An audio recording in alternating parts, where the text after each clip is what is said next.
Tom, let's talk about some Blackhawks first. A quick little update on the White Sox. Bottom 8, I believe 2 out right now? Yeah, 2 outs. Adam Eaton just got thrown out trying to bunt. One out. 1 out. Excuse me, 1 out. 1 out, and Adam Eaton's Marcus Semion's at the plate now for the White Sox. I think a pitching change is coming in for the Twins. But looking at the Chicago No pitching change. Oh, I thought. See, that's the thing. Gamecast always does this. They say they have a stoppage, and I think the pitcher's coming in, but nothing, man. Let's talk about the Blackhawks though. Patrick Kane and Taves are out until hopefully the playoffs. I think we could say that. Yeah. So, what are we looking for at the Blackhawks? Are we still optimistic? I think they're the 5 seed. They're a 5 seed. Yeah, they're 3 points ahead of the LA Kings, who just recorded their league-leading 12th shutout last night. So that's something to watch out going into the playoffs. But Jonathan Quick. Yep. Remember? We mentioned earlier a couple weeks ago they shut down Kane to the playoffs, and Taves got hurt. Was it over the weekend? Against the Pittsburgh Penguins, I think. Yeah. Oh, that tough loss. Yeah. So they shut him down till the playoffs. I think, and we talked before the show. That's the right thing to do. Let's not rush these guys back because they're going to be. They're crucial to the Blackhawks making a run at the Cup again. I'm excited for Teuvo Teravainen though. The rookie, the stud. We talked about it with Scott Powers a couple weeks ago. 2 weeks ago, our last show before the break. Teuvo Teravainen's, I think he's played in 3 out of the 5 games for the Blackhawks.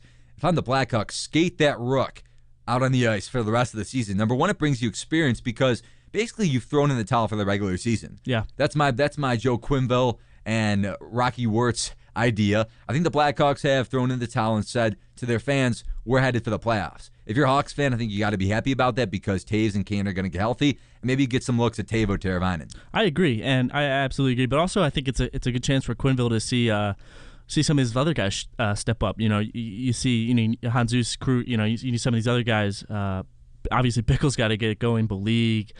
You want to see Shaw get it going, and Sharp needs to continue playing well. So it's almost good, right before the playoffs here. You've clinched the playoffs. Yeah, you've clinched the playoffs. Get some of these other guys, pressure on them so they're ready to come playoff time. And you can have those unlikely heroes like you did with Dave Bowling and was it Shaw scored also in Game 6? Dave Bowling, I think Brian Bickle scored the other one. Yeah, okay. So Bickle obviously up and down this year, but hopefully come playoff time he'll be ready. Blackhawks are in the 5 seed. They are, looking at the points, 3 points back of the Colorado Avalanche. Yep. Kings, as Tom said, the Kings are only 3 points back of the Blackhawks for the 5 seed.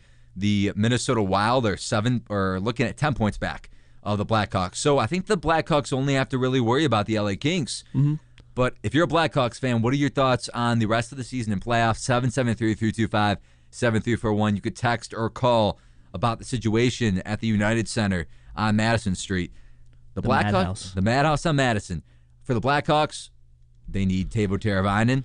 They need Brandon Saad. They need Bolig to be the hard hitter. Maybe respond to that Taves hit with a hit of his own against the Minnesota Wild tonight. Oh, absolutely. But I think it's going to come down to we know this Blackhawks team can score, but we got to see the defense, and we got to see was it $55 million for Crawford in the offseason? I think it's around 60. 60, yeah. So you got to see Crawford. Obviously, won the Cup last year. He was tremendous in the playoffs. He's got to be it again. Tom, how about your Toronto experience, going to the Hockey Hall of Fame and seeing the Crows jersey? I'm sure fans want to hear about that. Yeah, no, the Hockey Hall of Fame. If you ever did Toronto and you're a hockey fan, it's got to be a must see.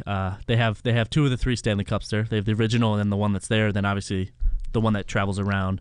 But it was really cool. As I mentioned, they had Crawford's jersey from Game 6. They had, this is nasty. They had Brent Seabrook socks from Game 6. That's great.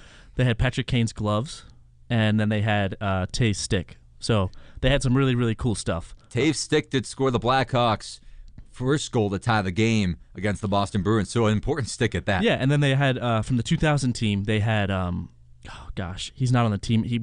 They traded him right after that year. I can't think of the name. But many great jerseys. Yeah, though. No, they had his jersey, and then they had another person's socks. I just think it's funny they have the socks, and they pick Seabrook's socks. Kind of nasty, right? They pull a Kurt Schilling right there. Yeah. Big defenseman, nice all and sweaty. Right? No blood on it though, thankfully. I'm wondering though, what jersey should I get the Blackhawks next? I don't pull the jerseys because they're pretty expensive. Yeah, dude, but I will give hockey this. They have the coolest jerseys in professional. You got to have the cash. Oh yeah. Oh, that's why they're so expensive. So what jersey am I talking about? And for fans that are of the show that are listening and wondering what a jersey is, I combined the shirt and jersey to make Schurzy. That's with a Z. So Shizy. You heard it here first on the lineup. Eli Hershkovich, patent copyrights to Schurzy. Yes, you get the C of the trademark right next to the Schurzy, too. Am I talking about I want a Teuvo Teravainen Schurzy. Too early, man. Too early. I'm looking at a player that could be an impactful player in the playoffs. Yeah, I think you go Patty Kane, man. Got to go Patty Kane. See, I bought a Patty Kane jersey last year. Oh, you already have the one. number cracked, so I returned it.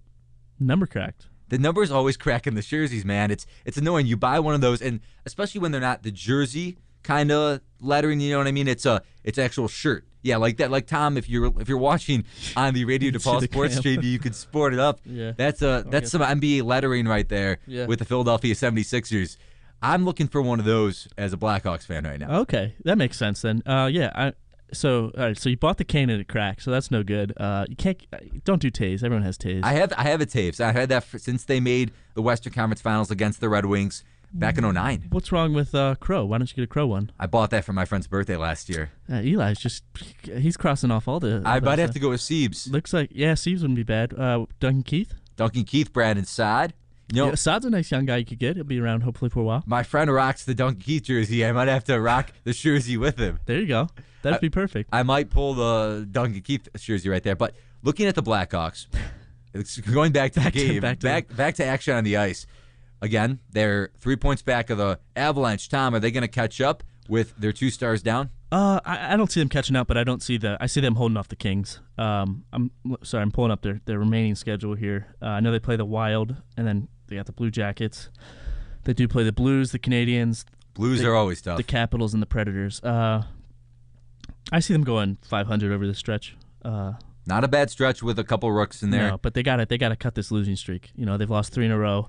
All the 3 playoff bound teams, or maybe 3 playoff bound teams. So that's nothing to be too scared about. But I definitely want to be interested to see Teravainen if he can get some serious minutes in the playoffs, and also maybe get Ranta a couple starts to see, just in case, knock on wood, anything happens to Crawford, if Ranta can step up and be the guy. You're right. The Blackhawks have loved their backup goalie in the past, not as much as this year. Mm-hmm. But if the Crow does go down, that $60+ million contract for Corey Crawford, Ranta could be huge in the playoffs.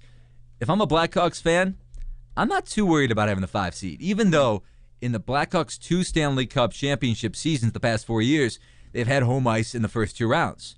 That's a big stat right there. And if the Blackhawks have to face the Avalanche on the road, it's going to be a lot different. A 7-game series, you get 3 of them at home. Yeah, no, absolutely. Who's the 3rd seed? The 3rd seed are the San Jose Sharks. The 6th seed wouldn't be too bad then, right? But the Sharks, they always love to collapse the playoffs. They blow in the playoffs. No, but if I'm a Blackhawks fan, I'm fine with the 5 seed. Colorado and Chicago played each other pretty evenly over the season. But you're right. That's a great stat right there. Their past 2 Stanley Cup runs they've had home ice to begin with. So definitely something to keep track of going forward. That UC game, I think it was Game 5, where Patrick Kane scored with 12 seconds left. Game 4 against the Nashville Predators in the first round of 2010. Yeah, in 2010. And they would have been down 3-1 if Kaner didn't score then and Hossa score and they go in overtime. So home ice at the UC has been huge. Yep. No, absolutely. It would have been Game 5 then if that was. Would have been Game 5, right? Yeah. So. Absolutely, man. That's something to think about. But I think this Hawks team has shown that they can win. They didn't have home ice against the Bruins, did they? They did. Oh, they did. That's right, because the Game 6 was in Boston. So maybe they need home ice to win a cup. But hopefully they just prove it this year. Kings are only 3 points back, but the Blackhawks are only 3 points back of the Avalanche. Yeah, so they're not in a bad position. A lot of time left for the Blackhawks to get the 4 seed. We're going to talk some NFL football. We haven't touched on the pigskin on this show, but Deshaun Jackson going to Washington, quote-unquote gang member. There's a lot we could talk about this, Tom, but first, before we hit the break, do you believe Deshaun Jackson, you could say all you want, do you think he deserved to get cut? Mm-hmm. Yeah. Why is that? Just because affiliation? No, I think there's more to the story. This is a guy that Andy Reid had to spend twice. Chip Kelly's had trouble controlling him. So there's obviously something more. I'm not saying he should have been cut because of that, because everyone, I'd say 90% of people in professional sports know terrible people, have affiliations with terrible people. Allen Iverson had the worst posse. Don't talk about practice. Yeah. I'm sure Deshaun Jackson didn't like to practice. Right, exactly. So I think there's more to it than that. But Sherman, I don't know. Sherman said something interesting. Riley Cooper uses the N-word, gets re-signed. Deshaun Jackson has affiliations, gets cut. So that's obviously this is an arguable point. Absolutely. Talk about a good writer. Richard Sherman can flat out write. He's going to take out some writers in the business once he's done with the Seattle Seahawks. Yeah. He's definitely got an occupation when he's done playing football, which hopefully isn't for a long time. Right. With Tom being a Seahawks fan, as an Eagles fan, for any Eagles fans that are listening, we're going to take the Redskins side of this next. What a signing! First of all, we'll talk about that though after the break. But the Eagles. Are they going to be okay at wideout? Riley Cooper, Macklin's going to be back. Forget who the slot guy is in Philly. They got rid of Avant, yeah. They got rid of Avant. They'll probably go after someone in the draft. You know, Chip, Darren Sproles, they'll be all right. I think the offense is going to be okay. I think someone tweeted this, but this cut had been coming down the wire for a while because of just the signs pointed to it. Because the signing of Cooper and Macklin quickly, the acquisition of Sproles, I think Chip Kelly knew Deshaun Jackson was not making it to next year. If you're a Redskins fan, though, this is going to be a great signing. We're going to talk about why you will not want to miss this. We're not showing any gang signs on the air, though, so that's one thing to say. We're going to come back here in the lineup, talk about D-Jax and the Redskins next on Radio DePaul, Chicago's College Connection. Hey.